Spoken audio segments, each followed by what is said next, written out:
La dissolution du gouvernement de transition en Guinée, lundi 19 février 2024, marque un tournant significatif dans la gouvernance du pays. Par cette décision, le président de la transition Mamadi Doumbouya ambitionne, de l'avis de certains experts, d'insuffler un nouveau leadership capable de relever les défis actuels et de répondre aux aspirations légitimes des Guinéens. À Conakry, comme dans le reste du pays, les acteurs politiques et de la société civile spéculent déjà sur les prochaines étapes, notamment la nomination des nouveaux gouvernements. Celui-ci devra s'atteler sur les questions cruciales qui affectent la nation et le déroulement de la transition. Cette décision est intervenue à un moment où la majorité des Guinéens s'y attendaient. Le président de la transition, en tant que premier magistrat, a tenté de réorganiser les choses et il a jugé opportune de dissoudre le gouvernement.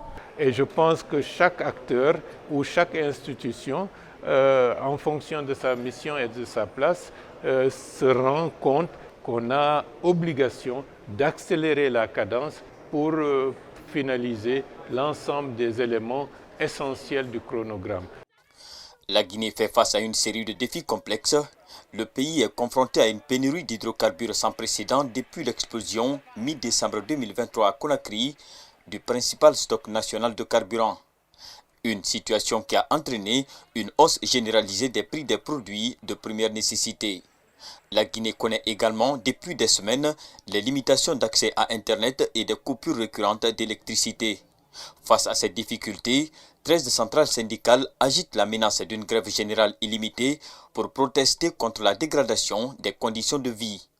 Pour de nombreux Guinéens, la formation d'un nouveau gouvernement devra permettre de mieux répondre aux aspirations du peuple guinéen. La réalisation des projets et des programmes de développement ne peut pas attendre la mise en œuvre des 10 points de la transition. Donc, il faut qu'il y ait un gouvernement en place qui puisse être dans l'esprit du président de la transition et qui peut répondre aux aspirations de la population. C'est un défi majeur.